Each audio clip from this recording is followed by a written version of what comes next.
नमस्कार दोस्तों, देव सर की क्लास में आप सभी का स्वागत है। आज हम फर्स्ट ईयर के एम्प्लॉयबिलिटी स्किल्स का थर्ड पार्ट यहाँ पे पढ़ने वाले हैं। सभी क्वेश्चंस हिंदी और इंग्लिश दोनों ही लैंग्वेज में तैयार किए गए हैं। तो चलिए हम यहाँ पे क्वेश्चन की शुरुआत करते हैं। We can share our thoughts, ideas and feelings through dash.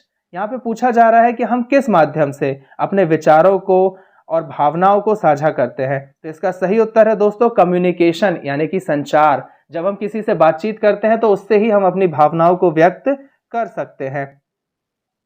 Effective communication needs to be, एक प्रभावी जो संचार है उसके लिए क्या आवश्यकता है।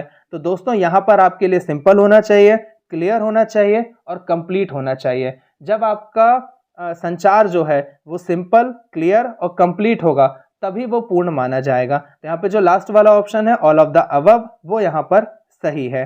Which among these is not a type of communication.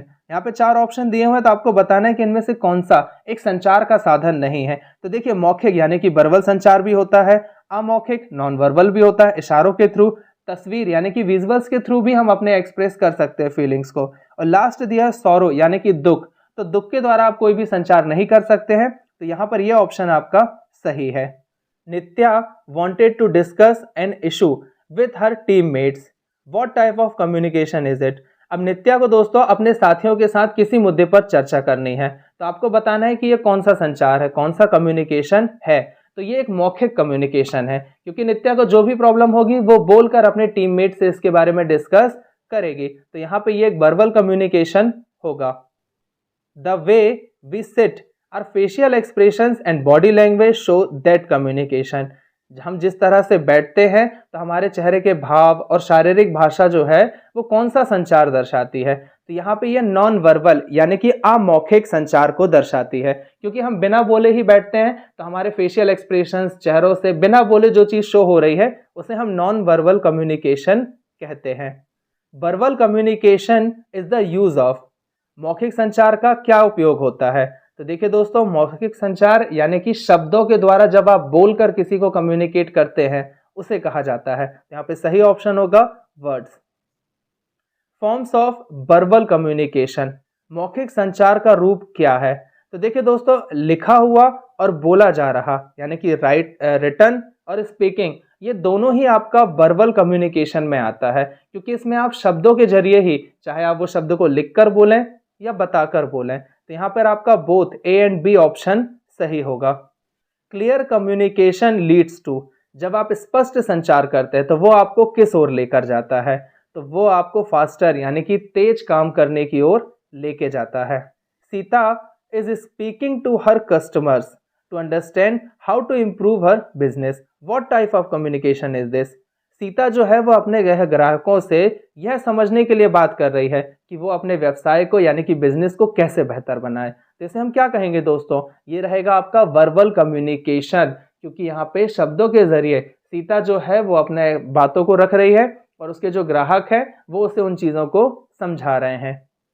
Raj and Tej talk to each other only on the phone. What type of communication is this. Raj और तेज एक दूसरे से सिर्फ फोन पर बात कर रहे हैं, तो इसे हम क्या कहेंगे। तो दोस्तों ये भी वर्बल कम्युनिकेशन ही होगा, क्योंकि अगर वो कॉल पर एक दूसरे से बात कर रहे हैं तो शब्दों के थ्रू ही बात कर रहे होंगे, तो ये एक वर्बल कम्युनिकेशन होगा। Letter is a form of dash communication. आपसे पूछा जा रहा है दोस्तों कि लेटर यहाँ पे कौन सा कम्युनिकेशन है, तो इसे हम रिटन कम्युनिकेशन बोलेंगे, क्योंकि लेटर में आप अपने शब्दों को लिख कर भेजते हैं। A formal letter can be used for dash purpose. एक औपचारिक जो पत्र होता है, जो आप फॉर्मल लेटर रहते हैं, वो किस प्रयोजन के लिए उपयोग में लिया जाता है। तो दोस्तों वो आधिकारिक यानी कि ऑफिशियल यूज के लिए लिया जाता है। जब आप किसी को ऑफिशियल लेटर लिखते हैं तो उसे हम फॉर्मल लेटर भी कहते हैं। Reg is the letter means. दोस्तों बहुत सारे इंग्लिश के ऐसे वर्ड होते हैं जिसे हम शॉर्ट फॉर्म में लिखते हैं, तो आपसे पूछा जा रहा है कि REG रैग का अर्थ क्या है। तो यहाँ पे रिगार्डिंग के बारे में ये है। रिगार्डिंग को शॉर्ट फॉर्म में हम REG भी लिखते हैं। Tom received a letter but it did not have any details of who send it. The letter was missing the dash address. अब टॉम को दोस्तों एक पत्र मिला है, लेकिन उसमें ये बता ही नहीं है कि वो लेटर उसको किसने लिखा है, किसने भेजा है। तो अब पत्र में क्या पता गायब था। तो तो यहाँ पे सेंडर्स यानी कि प्रेषक का नेम गायब था कि किसने इसे भेजा है। Sam wanted to apply for a job. He thought of writing a cover letter to the company, but his friend suggested to attach dash with the cover letter. अब सैम को दोस्तों नौकरी पाने के लिए एक आवेदन करना है। उसने एक कंपनी के लिए कवर लेटर भी लिखने के बारे में सोचा, लेकिन उसके दोस्त ने कवर लेटर के साथ उसे कुछ और भी भेजने के लिए कहा है। तो दोस्तों सही उत्तर है रिज्यूम। जब आप कंपनी के लिए एक एप्लीकेशन लिखते हैं तो उसके साथ आपको रिज्यूम भेजना भी जरूरी हो जाता है। तो सही उत्तर है resume. Which is not a type of non verbal communication, इसमें से कौन सा अशाब्दिक संचार का एक प्रकार नहीं है। तो देखिए दोस्तों, नॉन वर्बल का मतलब होता है जब हम बिना बोले यहाँ पर बात कर रहे हैं। तो ईमेल इसका सही ऑप्शन है, क्योंकि ईमेल में आप बिना बोले ही कम्युनिकेशन करते हैं। Shouting shows we are angry, talking very slowly shows we are tired और sleepy. What part of non-verbal communication help us understand this? अब देखिए दोस्तों, चिल्लाने से पता चलता है कि हम गुस्से में हैं। अगर हम धीरे धीरे बात करते हैं तो उससे पता चलता है कि हम थके हुए हैं या नींद में हैं। तो इसे हम क्या कहेंगे? तो दोस्तों ये आपका आवाज़ का लहजा यानी कि टोन ऑफ वॉइस होगा, जिसमें आप अपनी वॉइस के द्वारा, उसके टोन के द्वारा बताते हैं कि आपकी फीलिंग्स क्या है। Distance between your self and the other person is called, आपके और दूसरे व्यक्ति के बीच की दूरी को क्या कहा जाता है? तो दोस्तों इसे हम स्पेशियल डिस्टेंस यानी कि स्थानिक दूरी कहते हैं, क्योंकि आप यहाँ पर हैं, आपका फ्रेंड कहीं और है, तो बीच की दूरी को हम क्या कहेंगे? स्थानिक दूरी। Samuel meets his co-worker Jerry every day in office. When we are with a co-worker we should not stand और सिट डेस्क टू हिम। अब सैमुअल जो है वो हर रोज ऑफिस में जाता है और अपने सहकर्मी यानी कि जो जेरी है, उसका पार्टनर है, उससे मिलता है, उसके साथ होता है। उसके सामने खड़ा होना या बैठना नहीं चाहिए। तो इसे हम क्या कहेंगे? तो दोस्तों ये टू क्लोज यानी कि बहुत पास इसका ऑप्शन है, क्योंकि जब आपका कोई पार्टनर होता है, फ्रेंड होता है, तो आप उससे बहुत ज्यादा नजदीक होते हैं। तो यहाँ पे सही ऑप्शन इसका टू क्लोज हो जाता है। Cherry is going for an interview, what should she not do.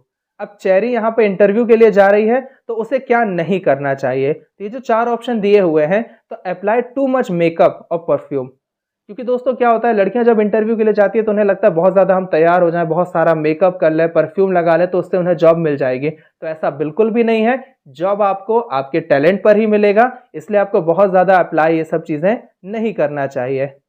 You can speak to your friend, जब आप अपने दोस्त से बात करते हैं तो उसे हम क्या कहते हैं? तो दोस्तों जब आप दोस्तों से बात करेंगे तो इसे हम इनफॉर्मली यानी कि अनौपचारिक कहेंगे, क्योंकि जब आप अपने बॉस से या टीचर से बात करते हैं तो वो आपका फॉर्मली टॉकिंग होता है, और आप दोस्त से किसी भी तरीके की बात कर सकते हैं, इसलिए उसे हम इनफॉर्मली कहेंगे।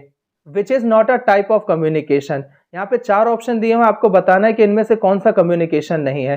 तो देखिए दोस्तों, वर्बल कम्युनिकेशन भी होता है, नॉन वर्बल कम्युनिकेशन भी होता है और रिटन कम्युनिकेशन भी होता है, लेकिन ड्राइविंग कोई कम्युनिकेशन नहीं होता है। तो इसका सही आंसर है driving. Formal communication is used eight, आपका जो औपचारिक संचार होता है इसका उपयोग हम कब करते हैं, किससे करते हैं? तो ये आप वर्क प्लेस में करते हैं, क्योंकि दोस्तों के साथ, सभी के साथ जो है वो आप इतने फॉर्मल नहीं होते हैं, लेकिन आपका वर्क प्लेस यानी कि जो आपका कार्यस्थल है वहां पे हमें फॉर्मली बिहेव करना पड़ता है। Vinod met his new manager at his workplace. He had to dash himself first. अब विनोद जो है वो अपने कार्यस्थल पर अपने नए मैनेजर से मिलता है। अब उसे सबसे पहले क्या करना चाहिए? तो उसे दोस्तों सबसे पहले अपना इंट्रोड्यूस करना चाहिए, उसे अपना परिचय वहां पर देना चाहिए। Whenever we are communicating, we have to be dressed appropriately, maintain our body language and maintain dash. तो दोस्तों जब भी हम किसी से बात कर रहे होते हैं तो हमें अपने संवाद को यानी कि डायलॉग को अच्छा रखना पड़ेगा, अच्छे कपड़े पहनना पड़ेगा, अपनी बॉडी लैंग्वेज यानी कि शारीरिक भाषा को भी अच्छा रखना पड़ेगा, और इसके साथ हमें आई कांटेक्ट यानी कि आंख से संपर्क भी बनाए रखना पड़ेगा। ऐसा नहीं कि जिससे आप बात कर रहे हो लेकिन देख किसी और को रहे हो।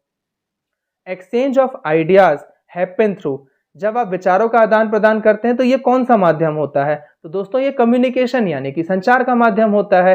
चाहे आप उसे रिटर्न में भेजें यानी कि लिखकर आप विचारों को बताएं, या बोलकर बताएं, या इशारों से बताएं। At work place communication must follow the dash, कार्यस्थल पर संचार को डैश का पालन करना चाहिए। तो दोस्तों वहां पे हमें 6 सी का पालन करना चाहिए। यहाँ पे 6 अलग अलग सी के बारे में बताया गया है।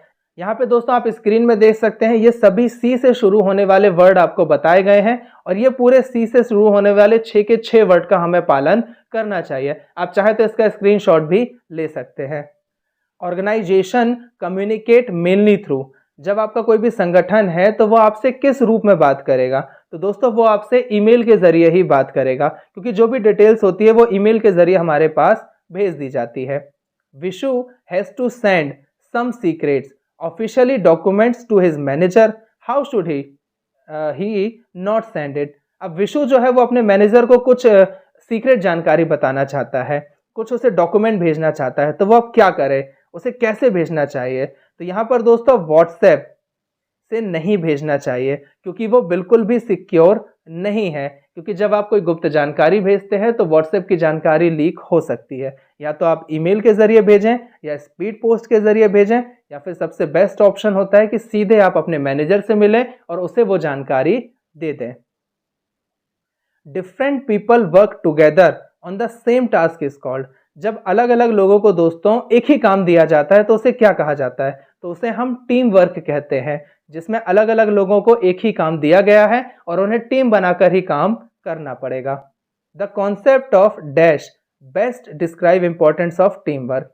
यहाँ पे दोस्तों जब आप टीम वर्क में होते हैं और कोई काम करते हैं तो उस कॉन्सेप्ट को हम क्या कहेंगे?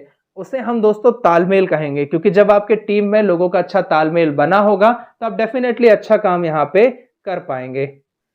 Sharing will help everyone feel involved and, जब दोस्तों आपके अंदर शेयरिंग का यानी कि साझा करने का गुण होता है, सभी से जुड़ाव महसूस करने में मदद मिलेगी और क्या होगा? तो दोस्तों यहाँ पर आपको प्रेरित यानी कि मोटिवेशन मिलेगा और आप मोटिवेट होंगे कि हम ज़्यादा से ज़्यादा लोगों की मदद कर सकें।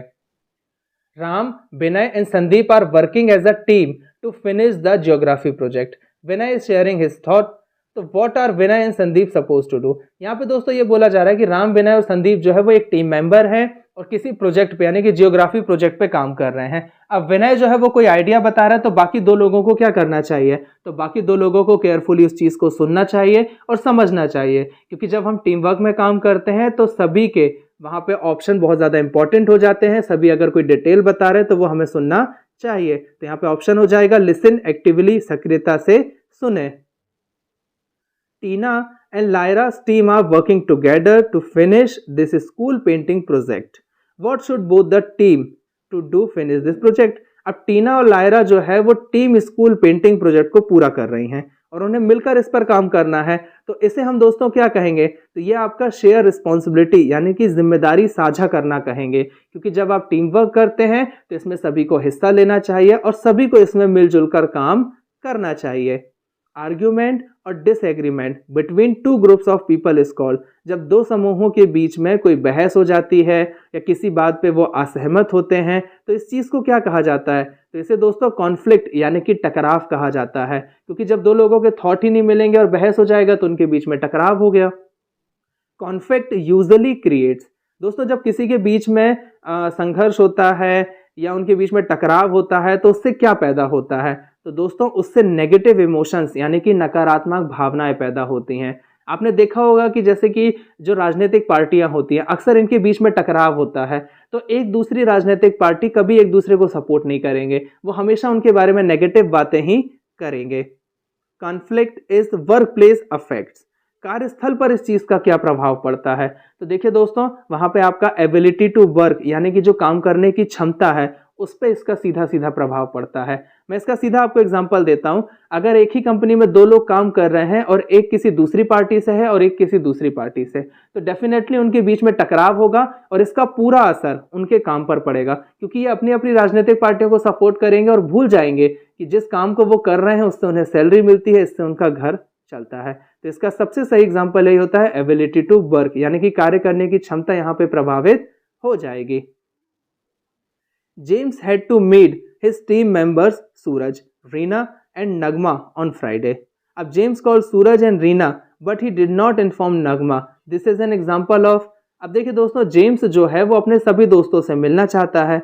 अब उसने अपने कुछ दोस्तों को यानी कि सूरज, रीना और नगमा तीनों से मिलना है, लेकिन सिर्फ सूरज और रीना को बुलाया। अब नगमा को नहीं बुलाए तो इसे हम क्या कहेंगे? तो ये पुअर कम्युनिकेशन यानी कि खराब संचार होगा। जब आपको सभी से मिलना है तो आपको सभी को इन्फॉर्म करना चाहिए था। Negative comments made about our action और परफॉर्मेंस इज कॉल्ड। जब हमारा कोई कार्य होता है और उसके बारे में हमें नेगेटिव कमेंट सुनने को मिले तो इसे हम क्या कहेंगे? तो दोस्तों ये क्रिटिसिज्म यानी कि आलोचना होता है। तो हमें इसके बचना चाहिए। अगर कोई आलोचना कर भी रहा है तो उसे भूलो, छोड़ो और सीधे अपने काम पे लग जाओ। If a person receives harsh, unfair and very negative criticism, they feel very unhappy. What type of criticism is this? अगर किसी व्यक्ति को दोस्तों बहुत ज़्यादा बुरा सुनने को मिलता है, कठोर सुनने को मिलता है, हर कोई आके कुछ ना कुछ बुरा बोल के आलोचना कर रहा है और वो उससे बहुत दुखी हो जाता है, तो ये किस प्रकार की आलोचना है? तो दोस्तों ये अनफेयर क्रिटिसिज्म यानी कि अनुचित आलोचना है। हमें ऐसा कभी किसी के साथ नहीं करना चाहिए। कोशिश करना चाहिए कि हम सभी को कुछ अच्छा बोल सके, कुछ समझा सके ताकि वो किसी काम को अच्छा कर सके। तो दोस्तों एम्प्लॉयबिलिटी स्किल्स के आज हमने 40 इंपॉर्टेंट एमसीक्यू पढ़े हुए हैं। इसके बाद अभी और भी एमसीक्यू हम अपडेट करेंगे। तो अगर आप चैनल पे नए हैं तो सब्सक्राइब जरूर कीजिएगा। मिलते हैं अगले वीडियो में। बने रहें देव सर की क्लास में। धन्यवाद।